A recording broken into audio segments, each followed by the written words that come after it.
তো আমাদের চ্যানেলের এই একেবারেই নতুন ভিডিওতে আপনাদের সবাইকে স্বাগত।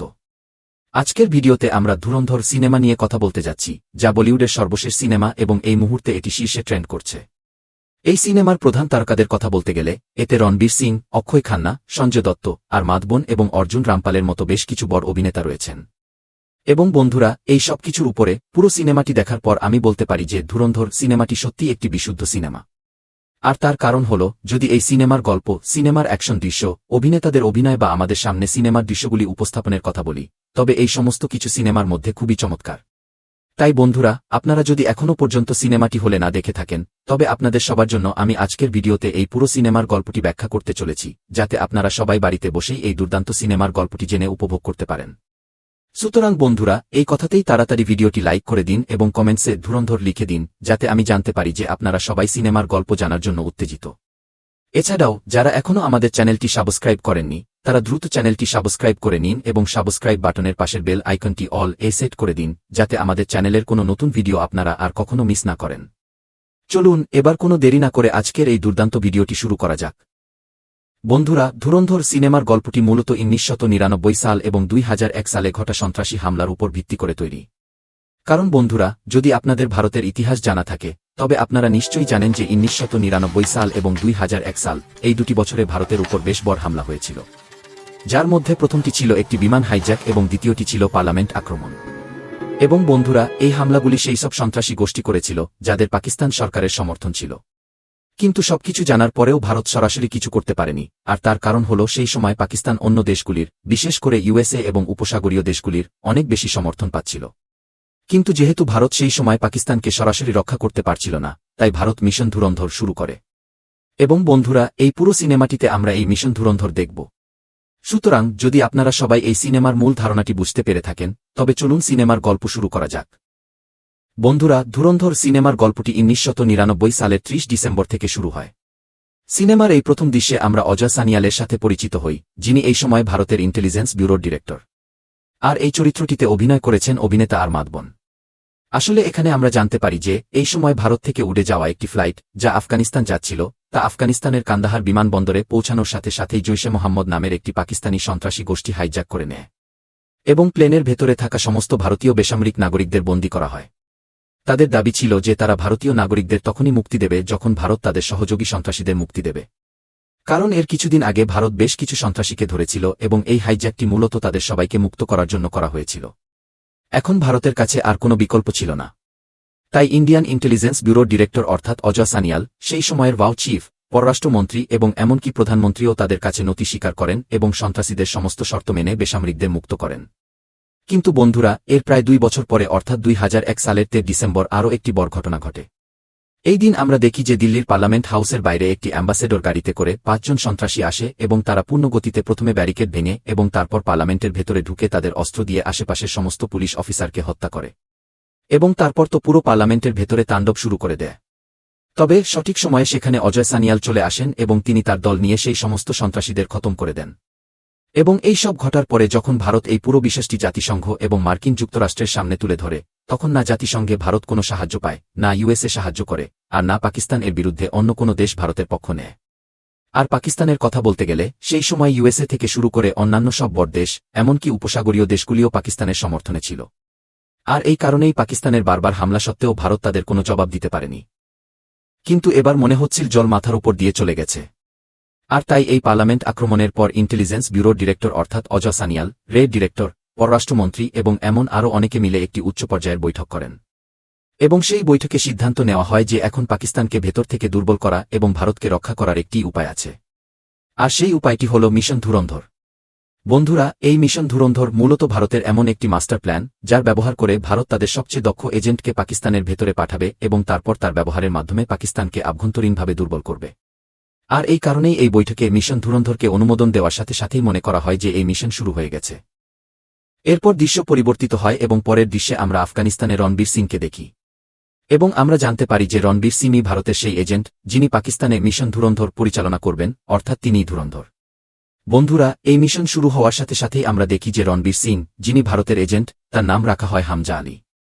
এবং এই হামজা আলীকে প্রথমে আফগানিস্তান পাঠানো হয়, তারপর সে নিজের পরিচয় বেলুচিস্তানের একজন হিসেবে তৈরি করে এবং তার মাধ্যমে পাকিস্তানে প্রবেশ করে। বন্ধুরা, আপনারা যদি বেলুচিস্তান সম্পর্কে না জানেন তবে আমি বলে রাখি যে বেলুচিস্তান মূলত সেই অঞ্চল যা পাকিস্তান, আফগানিস্তান এবং ইরানের মাঝখানে পড়ে। আপনারা যেমন এই সময় আপনাদের সামনে মানচিত্রে দেখতে পাচ্ছেন। যদিও আধুনিক সময়ে সীমানার কারণে এই বেলুচিস্তান এলাকা এই তিনটি দেশের মধ্যে ভাগ হয়ে গেছে, কিন্তু বন্ধুরা, বাস্তবে বেলুচিস্তানের ভেতরে যারা বসবাস করে পাকিস্তানিরা তাদের ঘৃণা করে। এমনকি বেলুচিস্তানের যে অংশ পাকিস্তানে রয়েছে সেই অংশের লোকদেরও বাকিরা বেশ ঘৃণা করে। আর এই কারণেই বেলুচিস্তানের ভেতরে অনেক বিদ্রোহী রয়েছে যারা সবসময় নিজেদেরকে পাকিস্তান থেকে মুক্ত করার চেষ্টা করে। এর প্রতিক্রিয়ায় বেলুচিস্তানের বালুচ বিদ্রোহী এবং পাকিস্তানের সামরিক বাহিনী ও আইএসআই এর মধ্যে সবসময় লড়াই চলে। আর এই লড়াই ও সংঘর্ষে আইএসআই এবং পাকিস্তানি সামরিক বাহিনী প্রায় প্রতিদিনই বেলুচিস্তানের বিদ্রোহীদের হত্যা করে থাকে। আর বন্ধুরা, আমি আপনাদেরকে এখানে বেলুচিস্তানের ইতিহাস এই জন্যই বললাম কারণ রণবীর সিং অর্থাৎ হামজা আলী একজন বেলুচিস্তানের বালুচ বিদ্রোহী হিসেবে ভেতরে এসেছেন, এবং সিনেমায় তার এই বালুচ পরিচয় তার মিশনে খুব বড় ভূমিকা পালন করতে চলেছে। বন্ধুরা, রণবীর সিং অর্থাৎ হামজা আলী পাকিস্তানে প্রবেশ করার সাথে সাথেই সে সরাসরি করাচিতে আসে এবং করাচির ভেতরে সে সরাসরি লিয়ারিতে আসে। বন্ধুরা, এই লিয়ারি হল করাচির ভেতরে একটি খুব জনপ্রিয় টাউন। আর যেহেতু এই লিয়ারি টাউন সিনেমার জন্য সবচেয়ে গুরুত্বপূর্ণ, তাই আপনারা এই টাউন সম্পর্কে মনোযোগ দিয়ে জানুন। রণবীর সিং লিয়ারি টাউনে আসার সাথে সাথেই সেখানে সে ভারতের অন্য একজন এজেন্টের সাথে দেখা করে, যে এজেন্ট বহু বছর ধরে এখানে একটি ফলের রসের দোকান চালাচ্ছিল। এবং সেই এজেন্টের সাথে এখানে আরও 2-3 জন এজেন্ট ছিল যারা সবাই মিলে কাজ করত এবং এখান থেকে পাওয়া সমস্ত তথ্য ভারতে পাঠাত।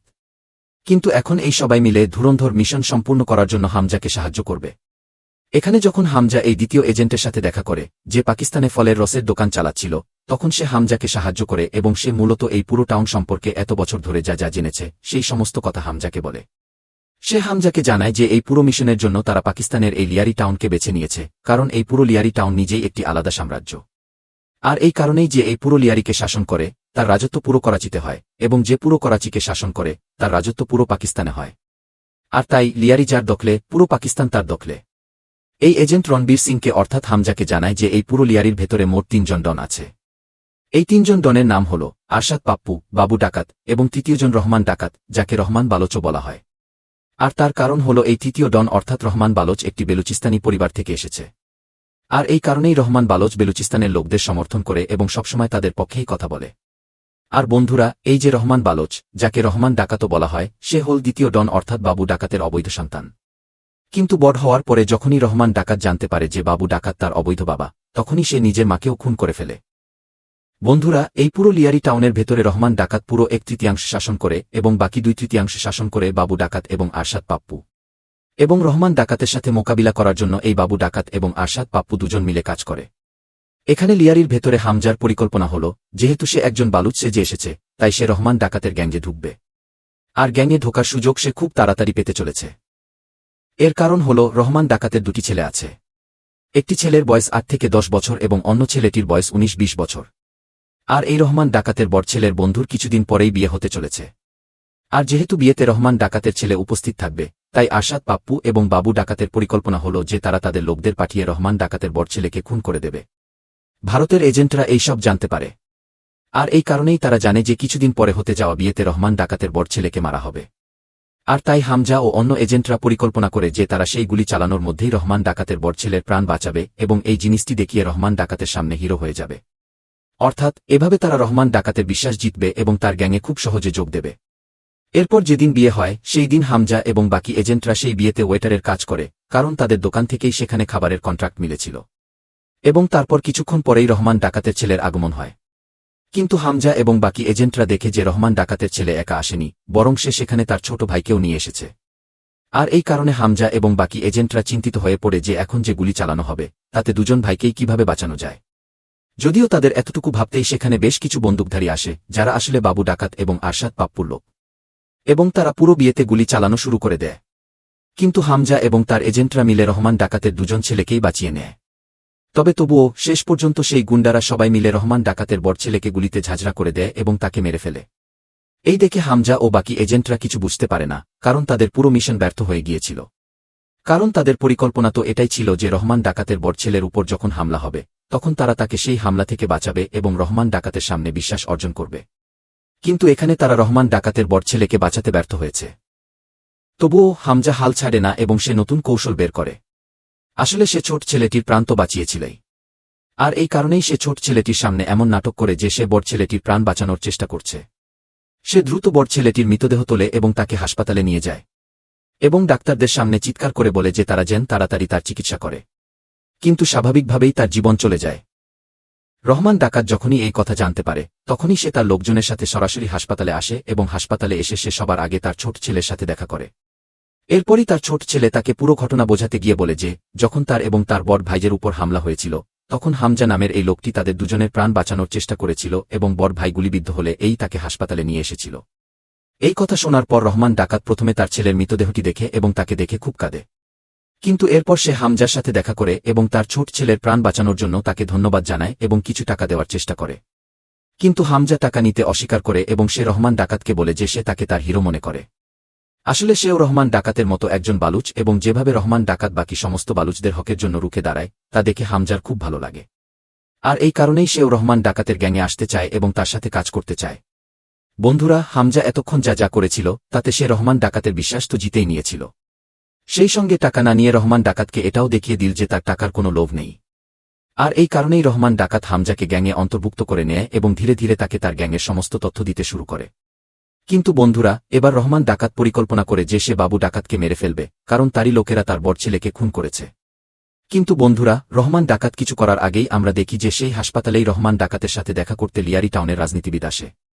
আর এই রাজনীতিবিদ মূলত সেখানকার এমপি এমএলএ এর মতো একজন। আর এই রাজনীতিবিদ এই পুরো লিয়ারি টাউনে রহমান ডাকাতকে তার সমর্থন দিয়েছিল। সে এখানে এসে রহমান ডাকাতের ছেলের মৃতদেহ দেখে এবং রহমান ডাকাতকে ভরসা দেয়। সেই সাথে সে রহমান ডাকাতকে এটাও বোঝাতে গিয়ে বলে যে এখন নির্বাচন খুব কাছে আসতে চলেছে, তাই এখন সে যেন কোনো পদক্ষেপ না নেয় এবং বাবু ডাকাতের উপর কোনো আক্রমণ না করে, কারণ এমনটা করলে নির্বাচনে সে হেরে যেতে পারে, আর যদি সে নির্বাচনে হেরে যায় তবে রহমান ডাকাতেরও অনেক ক্ষতি হবে। বন্ধুরা, এই কথা বলে সেই রাজনীতিবিদ রহমান ডাকাতকে থামিয়ে তো দেয়, কিন্তু এরপর থেকে রহমান ডাকাত প্রতিদিন নিজের ভেতরেই বলতে থাকে এবং সে ভাবতে থাকে যে সে কিভাবে তার ছেলের মৃত্যুর প্রতিশোধ নেবে। এমনই একদিন রাগের মাথায় রহমান ডাকাত তার সমস্ত লোকদের বসায়, যার মধ্যে হামজাও ছিল, এবং তারপর সে তাদের সবার কাছে জানতে চায় যে এখন তাদের কি করা উচিত। তাদের কি বাবু ডাকাতের কাছ থেকে প্রতিশোধ নেওয়া উচিত নাকি উচিত নয়। এই কথা শুনে রহমান ডাকাতের সব লোক তাকে থাকার জন্য বলে এবং তারা রহমানকে বলে যে নির্বাচন হতে দেওয়া হোক, তারপরই যেন কোনো পদক্ষেপ নেওয়া হয়, কারণ তাদের জন্য নির্বাচন জিতাটা খুব জরুরি।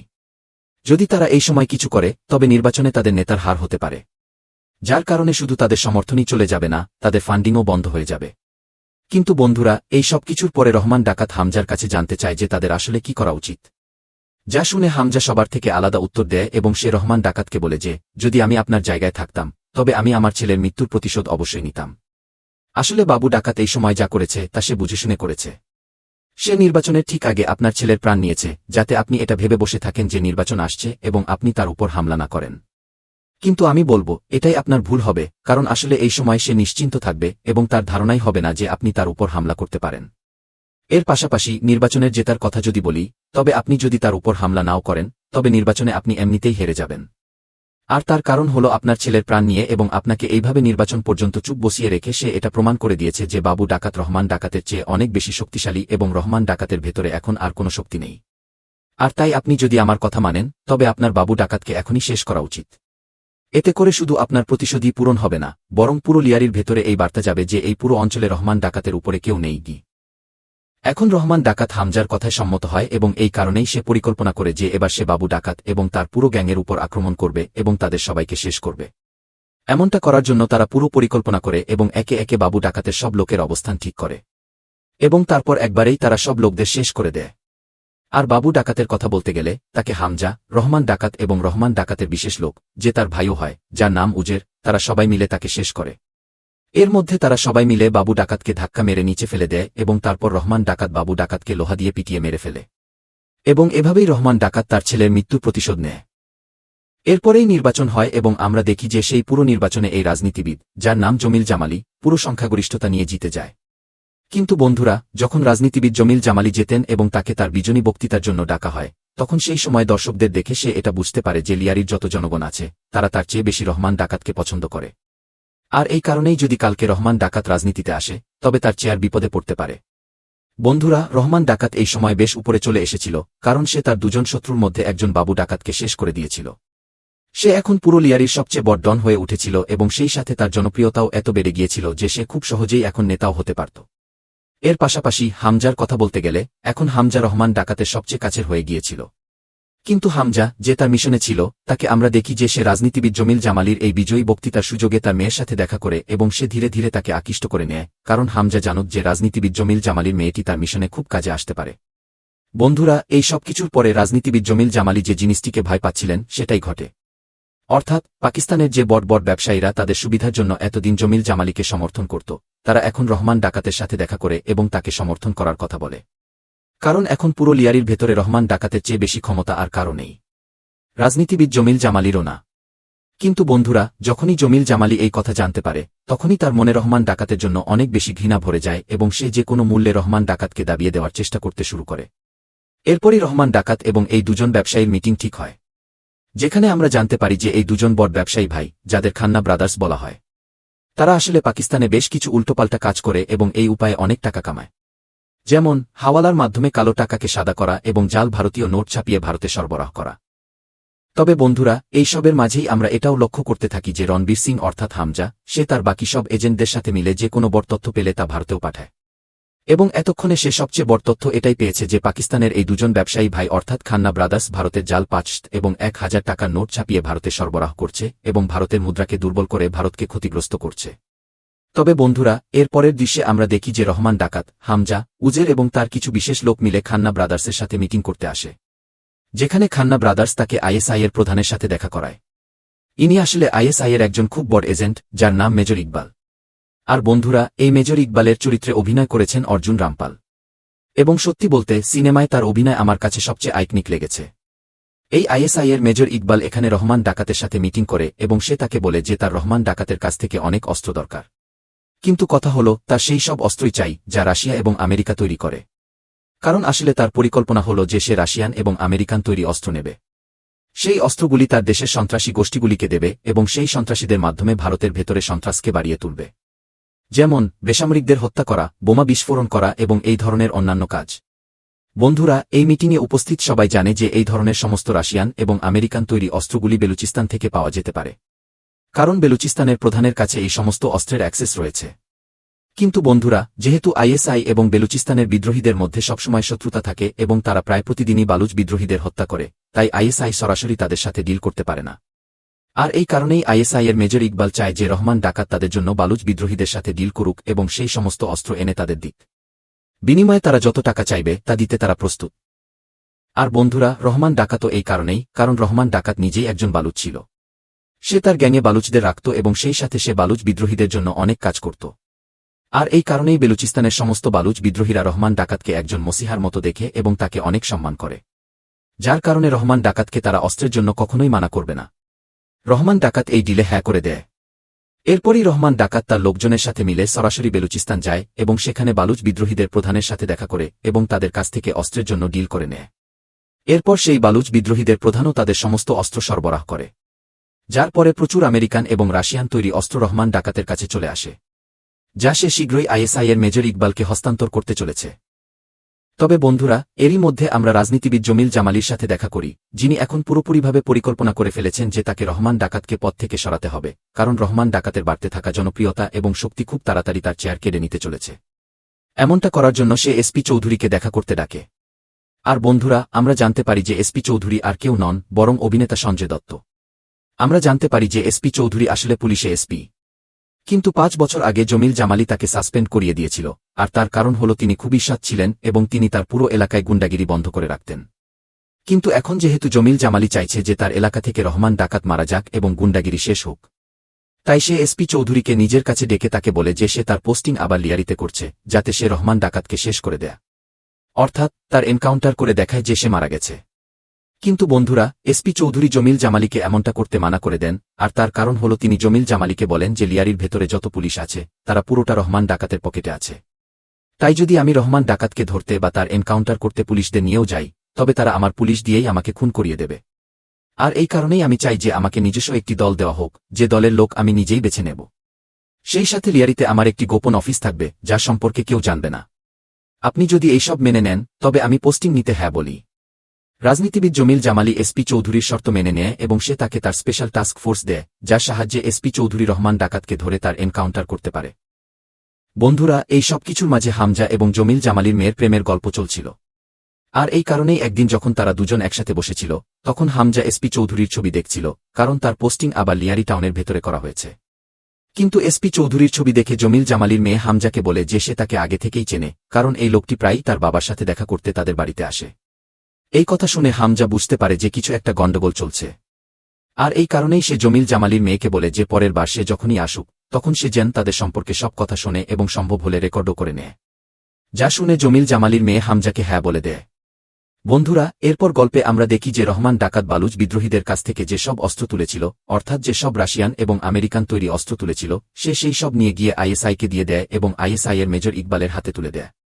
এই অস্ত্রগুলি নিয়ে মেজর ইকবাল তাদের সবাইকে বলে যে আসলে এখন সে এই সমস্ত অস্ত্র ভারতে ব্যবহার করবে।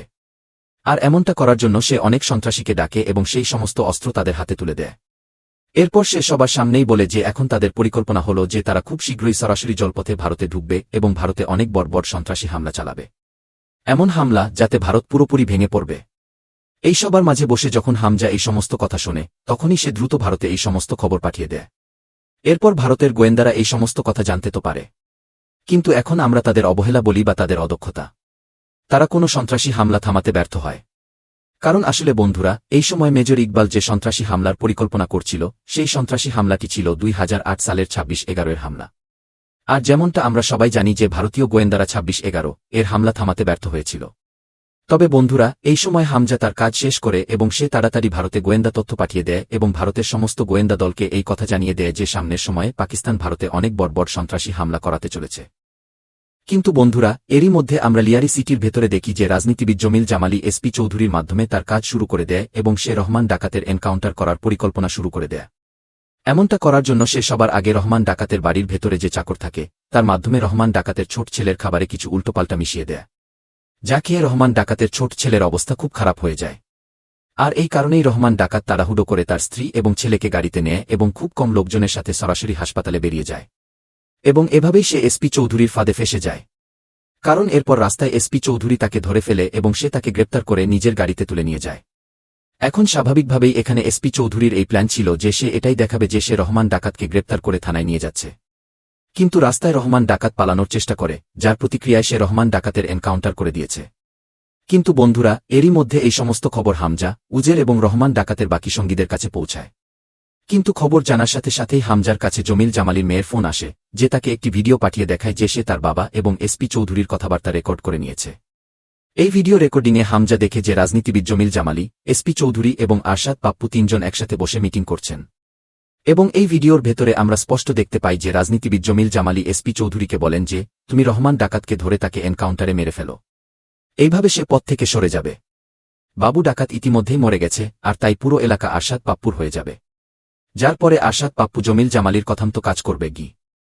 কারণ বন্ধুরা, আপনারা সবাই নিশ্চয়ই জানেন যে প্রায়শই অনেক রাজনীতিবিদ এমন থাকেন যারা গুন্ডাদের নিজেদের সমর্থনে তো রাখেন, কিন্তু তারা চান না যে কোনো গুন্ডা তাদের উপরে উঠে যাক। আর এখন যেহেতু রহমান ডাকাত অনেক বেশি জনপ্রিয় হয়ে উঠেছিল এবং সে জমিল জামালির উপরে চলে গিয়েছিল, তাই জমিল জামালি এখন তাকে পদ থেকে সরাতে চায় এবং নিজের কাজ আরশাদ পাপ্পুর মাধ্যমে করাতে চায়। আর এই কারণেই রহমান ডাকাতের মৃত্যুতে এই তিনজনের কাজ সহজ হয়ে যাবে। জমিল জামালির চেয়ার বেঁচে যাবে, আরশাদ পাপ্পু পুরো লিয়ারির নিয়ন্ত্রণ পেয়ে যাবে এবং এসপি চৌধুরী, যিনি রহমান ডাকাতকে অনেক দিন ধরে শেষ করতে চাইছিলেন, তিনি তাকে শেষ করে দেবেন। কিন্তু বন্ধুরা, হামজা যখনই এই ভিডিওটি পায় তখনই সে ভিডিওটি দেখার পরে জমিল জামালির মেয়েকে তার বাড়িতে যেতে বলে এবং সে তাকে নিজের বাড়িতে ডেকে তার ফোন বন্ধ করিয়ে দেয় যাতে সে তার বাবার সাথে যোগাযোগ করতে না পারে। এরপরই হামজা জমিল জামালিকে সেই ভিডিওটি পাঠায় এবং সে তাকে বলে যে সে তার পুরো পরিকল্পনা জেনে গেছে। যদি সে রহমান ডাকাতের মৃত্যু না থামায় তবে সে তার ভিডিও ভাইরাল করে দেবে এবং নিউজে দিয়ে দেবে, যার পরে তার মানসম্মান নষ্ট হবে এবং তার চেয়ারও চলে যাবে। আর যদি সে এমনটা না চায় তবে সে রহমান ডাকাতের মৃত্যু থামিয়ে দিক। এই কথা শুনে রাজনীতিবিদ জমিল জামালি খুব ভয় পেয়ে যান এবং এই কারণেই সে এসপি চৌধুরীকে ফোন করে বলে যে সে যেন রহমান ডাকাতের এনকাউন্টার বন্ধ করে দেয়। কিন্তু এসপি চৌধুরী তার কথা মানতে অস্বীকার করেন এবং তিনি বলেন যে তিনি রহমান ডাকাতকে মেরেই ছাড়বেন। এই কথা শুনে জমিল জামালি দ্রুত এই কথা হামজাকে জানায়। আর এরপরেই হামজা অন্য কৌশল লাগা এবং সে জমিল জামালিকে বলে যে সে যেন তাকে এসপি চৌধুরীর গোপন অফিসের ঠিকানা বলে। কারণ বন্ধুরা, জমিল জামালির মেয়ের মাধ্যমে হামজা সেই অফিস সম্পর্কে জানতে পেরেছিল। সে জমিল জামালির মুখ থেকে দ্রুত এসপি চৌধুরীর গোপন অফিসের ঠিকানা খুঁজে নেয় এবং তার সমস্ত লোকজনকে নিয়ে সরাসরি সেখানে পৌঁছায় এবং সেখানকার সমস্ত পুলিশ অফিসারকে খুব বাজেভাবে মারে এবং তাদের সবার উপরে পেট্রোল ঢেলে দেয়। এবং তারপর সে এসপি চৌধুরীকে ভিডিও কল করে জানায় যে এখন যদি সে রহমান ডাকাতকে না ছাড়ে তবে সে এই অফিসে উপস্থিত 400 জনেরও বেশি অফিসারকে মেরে ফেলবে। এখন নিজের অফিসারদের বাঁচানোর জন্য এসপি চৌধুরী রহমান ডাকাতকে ছেড়ে দেন এবং তিনি রহমান ডাকাতকে হামজার হাতে তুলে দেন। কিন্তু বন্ধুরা, এই সবকিছুর পরে সেই দিনটি আসে যেদিন ভারতে 26/11 হামলা হয়েছিল, অর্থাৎ 2008 সালের 26 নভেম্বর। এবং এই দিন আইএসআই এর লোক, বিশেষ করে মেজর ইকবাল, ভারতে তার সন্ত্রাসীদের মাধ্যমে এই হামলা করিয়ে দেয় এবং সে টিভিতে এই পুরো হামলা সবাইকে দেখায়। কিন্তু বন্ধুরা, 26 নভেম্বর এই সন্ত্রাসী হামলাটি হামজা যখন দেখে তখনই সে ভেতর থেকে খুব ভেঙে পড়ে, কারণ সে এই হামলা থামানোর জন্য সমস্ত খবর ভারতে পাঠিয়ে দিয়েছিল। কিন্তু তবুও সে দেখে যে ভারতের গোয়েন্দারা এই হামলা থামাতে পারেনি এবং তার দেশকে এত বড় ক্ষতি বহন করতে হয়েছে। আর এই কারণেই এই হামলা দেখে হামজাও ভেতর থেকে খুব দুঃখিত হয়। কিন্তু এরপর সে এত বেশি ক্ষেপে ওঠে যে এখন সে পণ করে যে সে যে কোনো মূল্যে এদের সবাইকে শেষ করবে এবং এখন সে এই পুরো লিয়ারিকে নিজের নিয়ন্ত্রণে নেবে এবং পুরো পাকিস্তানকে নিজের হাঁটুর ওপর এনে দাঁড় করাবে। কিন্তু স্বাভাবিকভাবেই বন্ধুরা, হামজা এমন কাজ শক্তি দিয়ে নয় বরং বুদ্ধি দিয়েই করতে পারে। আর এই কারণেই সে সবার আগে রহমান ডাকাতকে পথ থেকে সরিয়ে পুরো লিয়ারিকে নিয়ন্ত্রণ করার পরিকল্পনা করে। এমনটা করার জন্য সে রাজনীতিবিদ জমিল জামালির সাথে দেখা করে এবং তাকে বলে যে আমি জানি যে তুমি রহমান ডাকাতকে পথ থেকে সরাতে চাও এবং এখন কথা হলো যে এই কাজে আমি তোমার সাথে দেবকে। হামজা জমিল জামালিকে বলে যে তোমার মেয়ে আমাকে ভালোবাসে, তাই তুমি আমার সাথে তার বিয়ে দাও, যার পরে আমি তোমার জামাই হয়ে যাব এবং তারপর তোমার জামাই হওয়ার পরে আমরা সবাই মিলে রহমান ডাকাতকে পথ থেকে সরিয়ে দেব এবং তাকে মেরে ফেলব, যার পরে পুরো লিয়ারি আমার নিয়ন্ত্রণে থাকবে। আর যেহেতু আমি তোমার জামাই তাই আমার মাধ্যমেই তোমার নিয়ন্ত্রণ থাকবে। অর্থাৎ ক্ষমতা যদি আসেও তবে তা আমাদের পরিবারেই আসবে। অর্থাৎ তোমার হাতে কি এখন রাজনীতিবিদ জমিল জামালির কাছে হামজার এই কথাটি ঠিক মনে হয় এবং এই কারণেই সে তার মেয়ের বিয়ে তার সাথে করায়, তাকে নিজের জামাই বানায় এবং তারপর তার এবং এসপি চৌধুরীর সাথে মিলে এই পরিকল্পনা করে যে এখন তারা সবাই মিলে রহমান ডাকাতকে পথ থেকে সরাবে। এরপর আইএসআই এর মেজর ইকবাল রহমান ডাকাতের কাছ থেকে আরও অনেক অস্ত্র চায়। আর এই কারণেই তারা সিদ্ধান্ত নেয় যে তারা সেই অস্ত্রগুলি খুব শীঘ্রই তাকে হস্তান্তর করবে। কিন্তু এখন যেদিন তাদের অস্ত্রগুলির ডেলিভারি নিতে হয় সেদিন রহমান ডাকাতকে একটি জলাধারের উদ্বোধন করতে যেতে হয়। আর এই কারণেই সে উদ্বোধন করতে যায় এবং এরই মাঝে ডেলিভারির জন্য হামজা, উজের এবং বাকি সব সঙ্গীদের পাঠিয়ে দেয়, যার কারণে আজকের দিনে রহমান ডাকাতের সাথে খুব কম লোক থেকে যায়। আর এই কারণেই আজকের এই দিনটি হামজার জন্য রহমান ডাকাতকে মারিয়ে দেওয়ার জন্য সঠিক সুযোগ ছিল। আর এই কারণেই সে এসপি চৌধুরীকে বলে রহমান ডাকাতের পুরো ফাঁদ তৈরি করিয়ে দেয় এবং রহমানকে গাড়িতে বসিয়ে জঙ্গলের রাস্তা দিয়ে সোজা জনশূন্য রাস্তায় নিয়ে যায়। এখন একই দিনে এতগুলো অদ্ভুত জিনিস দেখে রহমান ডাকাতের সন্দেহ হয়। আর এই কারণেই সে হামজাকে গাড়ি থামাতে বলে এবং তার বাকি সঙ্গীদের ডাকতে বলে। কিন্তু হামজা তার কথা শোনে না এবং সে গাড়ি লাগাতার চালাতে থাকে। এই জিনিস দেখে রহমান ডাকাত বুঝতে পারে যে সে তাকে ধোঁকা দিচ্ছে এবং সে তাকে মারিয়ে দিতে চায়, যার কারণে রহমান ডাকাত চলন্ত গাড়িতেই হামজার উপর আক্রমণ করে দেয়। কিন্তু তবুও হামজা কোনোমতে গাড়িটিকে সামনে নিয়ে যায় এবং গাড়িটিকে ধাক্কা মেরে দেয় এবং নিজে গাড়ি থেকে বেরিয়ে পালিয়ে যায়। এরপরই এসপি চৌধুরী এবং তার পুরো টাস্ক ফোর্সের টিম সেখানে আসে এবং তারা রহমান ডাকাত এবং তার সাথে থাকা দু-একজনের উপর আক্রমণ করে দেয়। কিন্তু বন্ধুরা, এই গুলির লড়াই হওয়ার পরেও রহমান ডাকাত দ্রুত পালাতে পালাতে জঙ্গলে ঢুকে যায় এবং সরাসরি হামজার পিছু নেয় যাতে সে তাকে মেরে নিজের প্রতিশোধ নিতে পারে। বাকি এদিকে এতক্ষণে আমরা দেখি যে এসপি চৌধুরীর পুরো টিম মিলে রহমান ডাকাতের সঙ্গীদের খুন করে দেয় এবং এরপর এই কারণেই এসপি চৌধুরীও রহমান ডাকাতের পিছু নেয়। অর্থাৎ সবার সামনে হামজা, তার পিছনে রহমান ডাকাত এবং তারও পিছনে এসপি চৌধুরী। এই তিনজনই এখন একে অপরের পিছু নিচ্ছে। এই পরিস্থিতিতে আমরা দেখি যে হামজা দৌড়ে একটি ছোট টিনের কারখানার ভেতরে প্রবেশ করে এবং রহমান ডাকাতও তার পিছনে সেখানে ঢোকে। আর ঠিক তার পিছনই এসপি চৌধুরীও সেখানে পৌঁছায়। এখন এসপি চৌধুরী কারখানার ভেতরে ঢোকে এবং হামজাকে ধরে ফেলে এবং সে তাকে বলে যে আমি জানতাম তুমি আমাকে এই সব কিছু করিয়েছ, আমি জানতাম যে তোমার মতলব ভালো নয়, কিন্তু এখন তুমি আমাকে বলো আমার লোকগুলোকে কে মারল। তখন হামজা তাকে বলে যে সে তার লোকজনকে মারেনি, সে শুধু তাদের হাতে পেট্রোল ঢেলেছিল। সে আসলে তার সাথে একটা খেলা খেলছিল, কারণ সে জানত যে এসপি চৌধুরী তাকে মারবে না, কারণ সে নিজের অফিসারদের বাঁচানোর জন্য তাকে ছেড়ে দিয়েছে। কিন্তু এই সব কিছুর পরও এখন এসপি চৌধুরী হামজাকে জিজ্ঞাসা করে যে তুমি এই সব কিছু কেন করেছ। হামজা তাকে বলে যে রহমান ডাকাতকে তুমি মেরে ফেলো বা না ফেলো, আমার তার সাথে কোনো ব্যক্তিগত শত্রুতা নেই, কিন্তু এখন আমি যা করব তাতে এই পুরো দেশে লাভ হবে এবং তোমারও প্রতিশোধ নেওয়া হয়ে যাবে, তাই তুমি আমার উপর বিশ্বাস রাখো। আমি এখন সেই কাজ করতে চলেছি যা তুমি এই পুরো লিয়ারির থেকে গুন্ডাগিরি শেষ করার জন্য করতে চেয়েছিলে। হামজা এসপি চৌধুরীকে কথা দেয় যে তুমি শুধু আমাকে এই কাজটি করতে দাও, আমি তোমার এই কাজ আজকেই শেষ করব। কি এখন এই কথা শুনে এসপি চৌধুরী হামজাকে বিশ্বাস করে নেয় এবং তারপর তারা দুজন মিলে সেখানে আসে যেখানে ওয়াহম্যান ডেকেট এবং সেখানে তাদের দুজনের সাথে তাদের সেই বন্ধুটি যোগ দেয় যে লিয়ারি টাউনে ফলের রসের দোকান চালাত। এবং এরপরই রহমান ডাকাত সেই কারখানার ভেতরে লুকিয়ে থাকা হামজা, এসপি চৌধুরী এবং তাদের সঙ্গীদের উপর আক্রমণ করে দেয়। এখন তাদের মধ্যে একটি দারুণ লড়াই শুরু হয়। আর এই লড়াইয়ের ভেতরে সেই এজেন্টটি অর্থাৎ যে ফলের রসের দোকান চালাত সে রহমান ডাকাতকে ধাক্কা মেরে নিচে ফেলে দেয়। এবং এরপর হামজা ও এসপি চৌধুরী মিলে তাকে খুব মারতে থাকে। কিন্তু এরপরও রহমান ডাকাত কিছুতেই মরে না। এবং শেষে এসপি চৌধুরী তার বন্দুক নেয় এবং তাকে গুলি করে মেরে ফেলে। এখন এই লড়াইয়ের শেষে রহমান ডাকাত মারা যায় এবং এসপি চৌধুরী নিজের প্রতিশোধ নিয়ে নেয়। এখন এই সবকিছুর পরে হামজা সেই কারখানার ভেতরে নিজের সব এজেন্টদের সাথে বসে। আর তারা সবাই মিলে পরবর্তী পদক্ষেপের জন্য পরিকল্পনা করে। এই সময় তারা ঠিক করে যে এখন তারা যা কিছু করবে তা পাকিস্তান এবং ভারত দুদেশেরই সামনে তুলে ধরবে।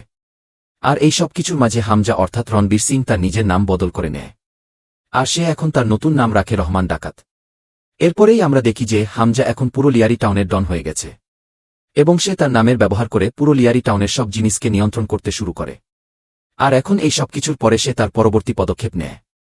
আর সেই পরবর্তী পদক্ষেপটি হল মেজর ইকবালকে খতম করা। এখন মেজর ইকবালকে খতম করার জন্য হামজা আবার সেই খান্না ব্রাদার্সের সাথে দেখা করে। এবং সে তাদের সাথে এমন একটি ডিল করে যাতে খান্না ব্রাদার্স তাকে একটা এমন জায়গা দেখায় যেখানে মেজর ইকবাল ভুয়া ভারতীয় নোট ছাপার কাজ করে। এই ডিল অনুযায়ী খান্না ব্রাদার্স হামজাকে মেজর ইকবালের সেই গোপন গুদামে নিয়ে যায়, যেখানে সে প্রচুর ভুয়া ভারতীয় নোট ছাপায়। হামজা সেখানে পৌঁছায় এবং খান্না ব্রাদার্সের কাছ থেকে সমস্ত তথ্য নেয়। তারপর সে সেখানকার সমস্ত কর্মচারীকে মেরে ফেলে। আর এরপরই হামজা সেই গোপন গুদামে যত ভুয়া ভারতীয় নোট ছিল সেই সমস্ত নোটে আগুন লাগিয়ে দেয়। এবং সে এই সব কিছুর ভিডিও রেকর্ডিং করে রাখে। এখন এই সব করার পরে হামজা সেই পুরো গুদামটি সিল করে দেয়। এবং এরপর সে জমিল জামালির কাছে গিয়ে তার মেয়েকে ডিভোর্স দিয়ে দেয়। হামজা জমিল জামালিকে বলে যে, দেখো, আমি তোমার মেয়েটিকে ভালোবাসি না। আমি শুধু আমার মিশনকে পূরণ করার জন্য তোমার মেয়েকে বিয়ে করেছিলাম। এবং এখন আমার মিশন শেষ। আর সেই সাথে তুমি এখন পুরো লিয়ারির নেতা। তুমি তোমার জায়গা ফিরে পেয়েছ। এবং আমি তোমার জামাই ছিলাম, যার কারণে এখন তুমি তোমার ইচ্ছামত পুরো লিয়ারিকে নিয়ন্ত্রণ করতে পারবে কি। আর এই কথা বলে হামজা জমিল জামালির কাছ থেকে তার গোপন গুদামে আগুন লাগানোর ভিডিওটি নেয়। আর সে জমিল জামালির কাছে সেই ভিডিওটি পাঠায়। কিন্তু সে জমিল জামালিকে এই ভিডিওটি কাউকে না দেখানোর জন্য বলে। এবং জমিল জামালিও তাই করে। এরপর আমরা দেখি যে হামজা তার সব এজেন্টদের সাথে মিলে পাকিস্তান থেকে বেরিয়ে যায়। কিন্তু যাওয়ার আগে হামজা মেজর ইকবালকে তার সেই গোপন গুদামের ভিডিও পাঠায়। আর এই ভিডিও দেখে মেজর ইকবাল পুরোপুরি ভেঙে পড়ে। কারণ সেই গোপন গুদামের ভেতরে সেই সমস্ত ভুয়া ভারতীয় নোট ছিল যা দিয়ে সে ভারতের অর্থনীতিকে ধ্বংস করার পরিকল্পনা করেছিল। আর এরপরেই পাকিস্তান সরকার এবং বিশ্বের সমস্ত বড় দেশের কাছে খবর যায় যে পাকিস্তান ভুয়া ভারতীয় নোট চেপে ভারতকে দুর্বল করার চেষ্টা করছিল। আর এই খবর শুনে বিশ্বের সমস্ত বড় দেশ যারা পাকিস্তানের সমর্থনে ছিল তারা সবাই পাকিস্তানের বিরুদ্ধে চলে যায়। আর এই সব কিছুর মাঝেই হামজা অর্থাৎ রণবীর সিং তার পুরো মিশন ধুরন্ধরকে সফলভাবে পূরণ করে। সিনেমাটির শেষে আমরা দেখি যে হামজা অর্থাৎ রণবীর সিং একজন সাধারণ মানুষ হিসেবে ভারতে ফিরে আসে। এবং সে এখন কোনো এজেন্ট নয়। অন্যদিকে পাকিস্তানে জমিল জামালি পুরো লিয়ারি টাউনের উপর নিয়ন্ত্রণ নেয়। আর এসপি চৌধুরীও এখন তার সমস্ত কাজের জন্য সম্মান পায়। এবং আইএসআইয়ের মেজর ইকবালকে পাকিস্তান সরকার এবং আইএসআইয়ের অফিসাররা মিলে পদ থেকে সরিয়ে দেয়। এবং শেষে আমরা দেখি যে ভারত সরকার পাকিস্তানের বিরুদ্ধে খুব কড়া পদক্ষেপ নেয়। এবং ভারত পাকিস্তানকে এমন সব কাজ করতে বাধ্য করে যা পাকিস্তানের জনগণ এবং সরকার চায় না। এবং এভাবেই পুরো সিনেমাটির সমাপ্তি ঘটে।